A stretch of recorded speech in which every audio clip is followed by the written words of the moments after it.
बिहार में इसी साल विधानसभा चुनाव होने हैं। सियासी हलचल तेज है। हमारे साथ बिहार बीजेपी अध्यक्ष दिलीप जायसवाल जी हैं।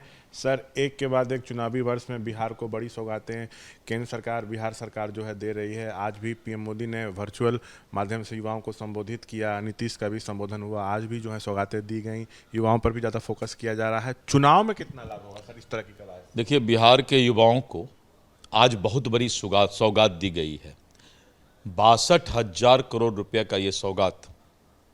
और आप देख रहे हैं कि प्रधानमंत्री श्री नरेंद्र मोदी जी ने और बिहार के मुख्यमंत्री श्री नीतीश कुमार जी ने आज युवाओं के साथ संवाद किया है।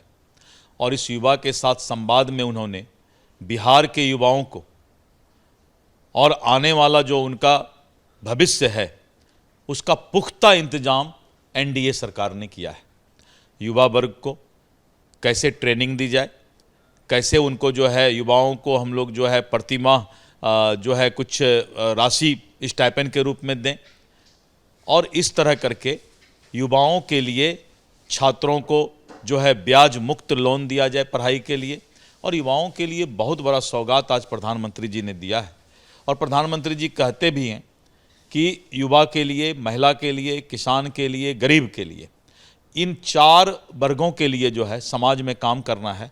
और आज जो युवाओं को एनडीए सरकार ने तोहफा दिया है वो आने वाले समय में, और विशेष करके बिहार विधानसभा चुनाव जो होने जा रहा है, युवाओं के अंदर एक बहुत बड़ी इच्छा शक्ति जगेगी कि नहीं, अगर युवा के लिए कोई काम कर सकता है तो वो एनडीए सरकार ही कर सकता है। आरजेडी कह रही है कि चुनाव नजदीक आया तब जनता की याद नीतीश कुमार, पीएम मोदी को आ रही है। लेकिन ये बताइए, बिहार को विशेष राज्य का दर्जा क्यों नहीं मिला, विशेष पैकेज क्यों नहीं मिला, उद्योग धंधे क्यों नहीं लगे, बेरोजगारी दूर क्यों नहीं हुई?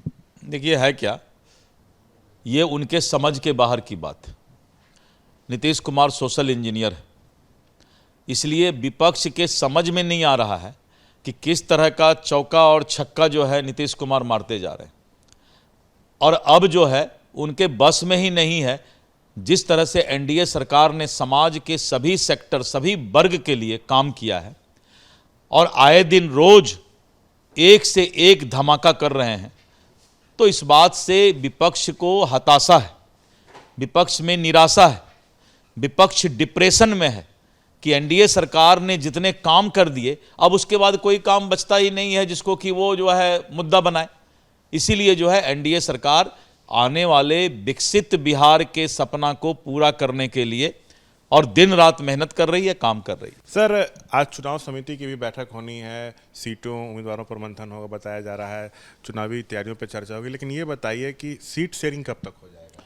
देखिए, आज हम लोग चुनाव समिति की बैठक शाम में कर रहे हैं। 18 सदस्यीय चुनाव समिति आज बैठक करेगी, कल भी बैठक होगा। और अभी हम सिटिंग सीट पर जो है अपने उम्मीदवारों के चयन की प्रक्रिया शुरू कर रहे हैं।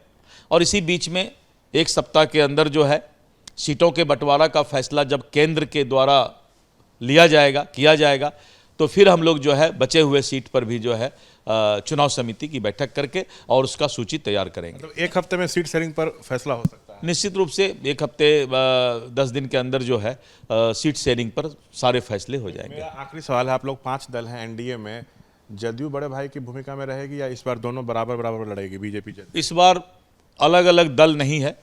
इस बार जो आपने देखा कि जो जिला और विधानसभा का एनडीए कार्यकर्ता सम्मेलन हुआ, इस बार एनडीए चुनाव लड़ेगी। इस बार ना कोई बड़ा भाई है ना छोटा भाई है। इस बार एनडीए चट्टानी एकता के साथ चुनाव का आगाज कर रही है। बहुत शुक्रिया। तो ये थे तमाम मसलों पर बातचीत करते हुए दिलीप जायसवाल। कैमरा पर्सन निरंजन के साथ मैं शशांक कुमार, एबीपी न्यूज़, पटना।